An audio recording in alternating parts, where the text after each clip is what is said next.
Hello and welcome to my podcast. Do me a favor, subscribe to the John Keim Report wherever you get your podcast. You're watching on YouTube, hit that like button, hit that subscribe button.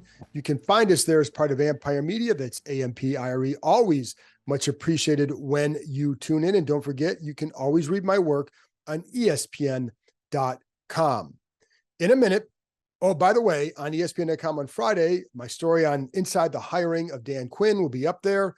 Just going to, it really kind of goes into detail as to why they really like Dan Quinn. And I know there's all these narratives about other coaches. I think a lot of those narratives weren't as firm as they thought they were, as people thought they were, or maybe people reporting them in some cases thought they were. But regardless, they always like Dan Quinn. You always have to know that. And maybe you don't care about that by now, but wanted to go inside that a little bit, talking to people who were involved directly in the situation. So that'll be up on Friday. Now, in a few minutes, I'm going to be joined by new linebackers coach, Ken Norton Jr. Had a chance to talk to him by myself for about 5 minutes or so at the open availability on Wednesday with all the assistant coaches. So I wanted to go over what he looks for in a linebacker, how you go about developing them. He's worked with some really good ones. He was a really good one. He's worked with some really good ones throughout his career. And I also wanted to get his thoughts on Jamin Davis. And I will say, I think he likes him quite a bit. Now, how that plays out, we'll see. And I'll get to a little bit more of that in a minute. Now, before I go there, I do want to start off with quarterbacks because why not? We're going to be talking about them till eternity, folks, until this team gets it solved. And even if they get it solved, they're going to be so excited. We're going to keep talking about it all the time. So there you go. But some of this stuff, I'm not going to spend a lot of time talking about this, but I know there's some people who say trade back, get more picks, keep building, build the offensive line. There are a lot of ways to build the offensive line. So let's play this out, though. Let's say you wanted to trade back. What would that look like? And I don't think they're going to trade back and build around Sam Howell. I just don't think that's a realistic scenario for them. I think if they traded back, it would be getting a veteran in here, quarterback. And I always throw out a Kirk Cousins as the placeholder for that title, the guy that, because we know he's a free agent. And I know, listen, I really believe and feel safe in saying this, that he would come back here. Now, that's a whole story. That's another topic for another time. Just a placeholder in this exercise to say, how is it that they would trade back? Well, I think if they went out and signed a veteran free agent, and then you take then you trade back, take some of that capital, maybe move up in the first round. Maybe you drafted JJ McCarthy, someone else you want to develop, or maybe you think in a couple of years, Howell could be that guy. But I don't think you're going to trade back and just build around Sam Howell now. So here's the thing. Would you, people who say trade back because number 2 pick's not a guarantee. Well, what guarantee is there that Sam Howell is going to develop into the kind of guy who can be what you need him to be? There's no guarantee of that either. Just because he has a year experience doesn't take you there. So you have to keep that in mind. Just the number 2 pick isn't a guarantee, nor is it a guarantee to trade back and build around Sam Howell. So you got to take the guy that you think is the best that fits your needs in this situation. That, of course, would be staying at number 2 and choosing between Drake May or Jaden Daniels. I think the other thing is, if you let's say you traded back. Let's say Atlanta wants to trade up and they're picking at number 8. They're one of the teams in the top 10 that could use a quarterback. Giants could maybe want one, should take one, but I don't know that you trade, with the team in the division to go there. I don't know that would happen, but let's say the Falcons, because we know they need one. And so let's say they do, you get a few second round picks, probably a future one. And I think that would be to me, the absolute must in any scenario. If you trade back, you've got to get a future one. But so here's the other couple things to consider with that. One, again, the guys at 2 have a higher ceiling than what Sam Howell would project to at this point, right? So you're going to start there for them. And and I always stress this staff, this head coach, this GM, this owner did not draft Howell. So they're not tethered to him. And I think you always have to keep that in mind. But then also, let's say you did trade. So you trade with Atlanta, let's say you get a future one. Well, in my scenario, which is that you go out and sign a guy, let's say it's a Cousins type quarterback, right? Guy who can play at a certain level that gets you to helps you have a better year than you're expecting, 8 or 9 wins. Well, now you're picking around 20? Let's say the Falcons get their quarterback. They have a good roster. And I think Raheem Morris will do a good job. Let's say they win 9, 10 games. Well, now those 2 first-round picks you have next year are lower, right? So it's not like you're going to get a high pick. So can you really move up in the draft and be aggressive the way you want in that scenario, if that's what you would desire? The other factor is when you look at this class, how does it compare on paper right now to the 2025 group? I think that's part of the equation as well. Somebody always emerges, but as of right now, the 25 class is not considered a really strong one. Does it end up that way? I don't know. Maybe this draft, maybe this class isn't going to be quite as good as people think either, but the position always pushes these guys up, especially if you don't have a guy at that spot. So is this one of the best ever? No, but you have a few guys who are capable of being, have pretty good ceilings to play in this league, right? They all going to have flaws. We can all pick them apart. Each one of them has a flaw, but I think they all can get to a point that is in a pretty good spot. That's why you're going to take that chance on them. Whether it works out, there's no guarantee, but again, there's no guarantee that if you trade back and build around, let's say, Sam Howell, that he's going to develop to what you need. I think what you sometimes with that second pick, what you have to ask yourself, what's the worst situation? Would you rather trade back and watch one of these guys develop and flourish and you're still looking for one? Or would you rather draft one and then find out that maybe he's not as good? But in the meantime, in that scenario, you can still keep developing Sam Howell, and you can still build around the offensive line, and you can still find those guys in the second round. You can find some in free agency. You can still do all that. That's why I think it makes just sense to stay there and take the guy. And when you look at the offensive line, some of the things that can help him is just coaching and it's scheme. It wasn't just that the old line was, oh my God, they couldn't do anything. The scheme didn't help. The coaching didn't help. So if that's improved, then that can help. And I think that will help a rookie quarterback. So, will it be perfect? No, but you can build around them. You don't get just one pick in the draft. You have multiple picks, plus you have free agency. Keep that in mind. Anyway, just wanted to get through that. Now, the other part is Daniel Jeremiah from the NFL Network did a conference call with the media on Thursday. And I just want to kind of go over it because he had Drake May going to Washington at number 2 in his mock. I think all these mocks are going to be all over the place. Some are going to say Jaden Daniels, some are going to say Drake May. But I was curious for Jeremiah why he put May there. And part of it was, he was asked too about Kingsbury's offense. Well, all 3 of the guys at the top of the draft fit this offense. And really a lot of it, I'm going to talk about this later another time, but one of the things that's key in this offense is that you have to be accurate and you have to be a good, quick decision maker. And so it's not just, how mobile is the guy? Those traits as a passer are going to matter. So in this offense, I think, and he said, and I agree, that all 3 quarterbacks can be a fit in this offense. The reason why he liked May more is because felt he had prototypical size playing in a rugged division. I think also the weather up in the Northeast in the wintertime, or as we get toward the end of the season, and having a guy whose throws can cut through some of that wind, I think that also helps as well. And then he was also asked about some of the other traits for May. And he said that one of the things he knows, he's talked to his quarterback's coach that he works with, and said that he knows that they've been working that May has had kind of like an elongated delivery at times. That's one of the things they're working on. It's one of the things that Jeremiah is looking to see how that unfolds whether at the combine, which I don't think he's going to throw, or at his pro day in the spring. So that's something else.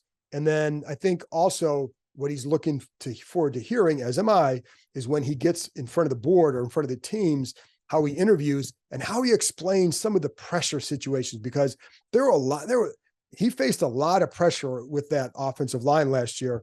And, why is that? And what could he have done to help the situation, if anything? Because even as Jeremiah said, either times you're watching it and he stopped the tape, it's like, where can he go with the ball in this situation? So what could he have done to help the situation? Because you don't want to just hear like, oh, well, it was the tackle's fault, it was the scheme's fault. You want to hear from the quarterback, what could you have done better to handle that? They'll know by watching the film, okay, there's not much the guy could have done here, but you also don't want to sit there and you don't want to have a guy who's going to say, well, left guard sucks, so that's why it happened, or whatever, the scheme wasn't good. Like, just say you take your responsibility. This is what I could have done on this play to handle it better. And then finally, somebody asked him, like, hey, basically in a nutshell, talk me off the ledge on Drake May. This person sees him as a bust. It's kind of, but anyways, Jeremiah did kind of get into, I'm just kind of reading off one of his quotes here. So with Drake, it's a little more complex. You look at some of the challenges that he faced. I mentioned earlier some things he does. He has his things he needs to work on, including tightening some things up from a delivery standpoint. But I think the kid is really, really talented. I have seen him play at a high level. I've seen him make big plays in 2-minute situations using his legs.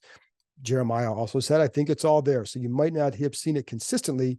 I don't think they're great in front of him in terms of who he's playing with. I'm not going to get on here and trash his teammates, but to me, he has all the ability. You haven't seen it all yet. None of us have. There's risk involved. He is not a perfect player, but I think you can fill in the gaps when you have somebody who has the size, who has a live arm, who is a good athlete, who is by all accounts an incredibly great leader. All the intangible stuff is there. All that stuff is there. So, and that's the end of the quote. Now, we're going to get into all the Daniel stuff later, because I think we're going to go back and forth here, because I think they both have some excellent intangibles and also skills on the field. And one has one thing, one has another, but they both have it, and they both are worthy of that discussion for that number 2 pick, which is why we're going to have that discussion for the next few months.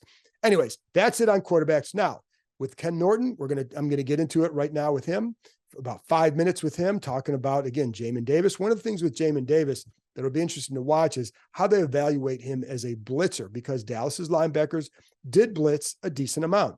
And when you see Davis blitz, it wasn't a ton.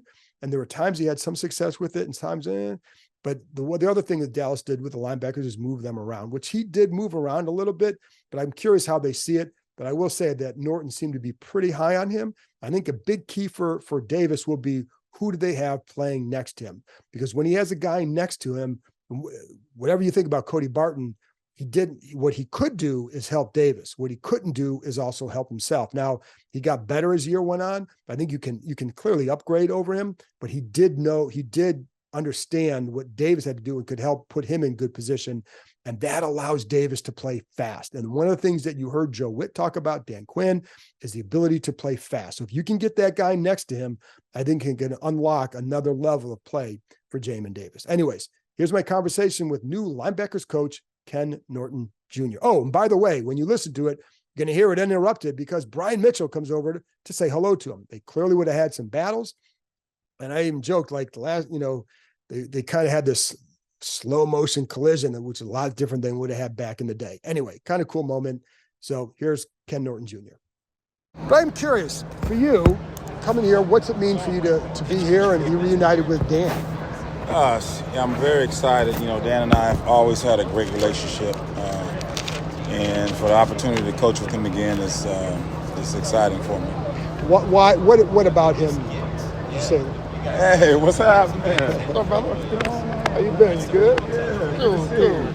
Welcome in town, brother. Yeah, good to be in town. Under more friendly circumstances. I may have seen that collision back in the day. It looked a little bit quicker. I said, look, bro, you taking somebody like that, you got to bring your shit. Yeah, some good times. Cool. Oh, yeah. Okay, sir. So with Dan, what is it about him as a coach that you liked working with him or for him or whatever? He understands how to create an identity.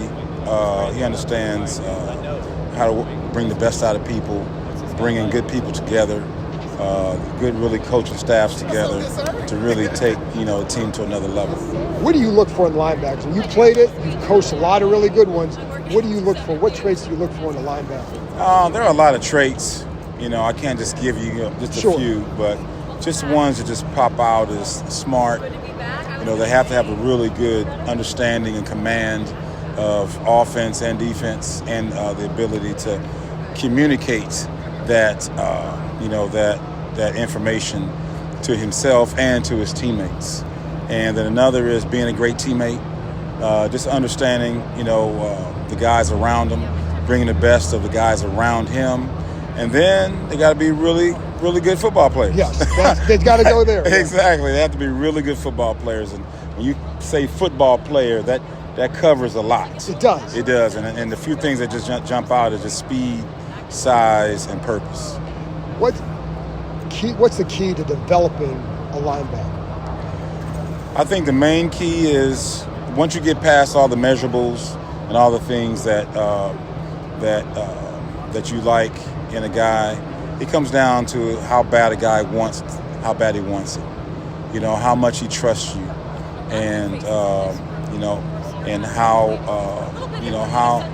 important it is to him.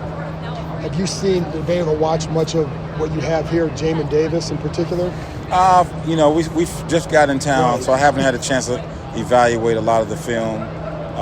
But the initial part that I've seen, he's a special guy.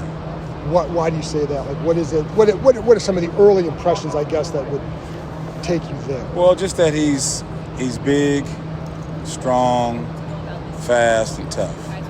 I saw that in just a few clips. But I haven't been able to evaluate all of it. Haven't been able to talk to him eye to eye like this. So initially, I really like what I see. What did you learn as a coordinator that can help you as a position coach, coaching the linebackers here? Well, it just helps, you know, the linebackers being in the middle, you know, they're part of the front and they're part of the coverage. So it really opens up the football IQ of the linebacker. He has to really make the D-line feel that he's a part of them, let the secondary know that he's a part of them, and be able to work and combine the two and make it all work. You know, I can't be too much with the D-lineman and be so close to the D-line that I open windows for the secondary. So I can't be too close to the secondary to where they're running the ball. So he has a strong balance it helps me to help them understand both the front and the coverage, so it allows them really good balance. You also won a few rings as a player. How has that helped you as a coach? And how does it help you? How does it help you as a coach? Well, being able to have a lot of success, and a lot of people don't realize on those successful teams, you weren't successful always. You lost a few games at first, so you learn from that as well. But you know what winning looks like, you know what it smells like, you know what it acts like, and you recognize it. And then when you become a part of it or you want to try to build it, you know the direction to go. And you working with Pete too, and what are the similarities between Pete and Dan, you know, and just what are there similarities? Well, just right off the cuff, they both have great personalities. They both are full of energy. And they both love people. They love bringing really good people together for a common goal and common cause. And I think those are the strongest things that they have so far.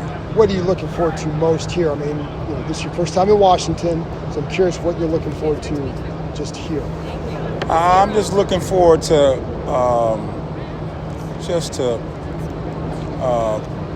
getting together with these coaches.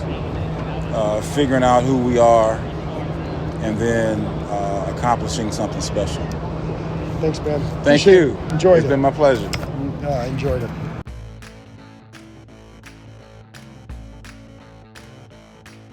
That's it for this episode. Thanks to Ken Norton for joining me, and thank you, as always, for tuning in. I'll be back on Monday with another episode. Talk to you next time.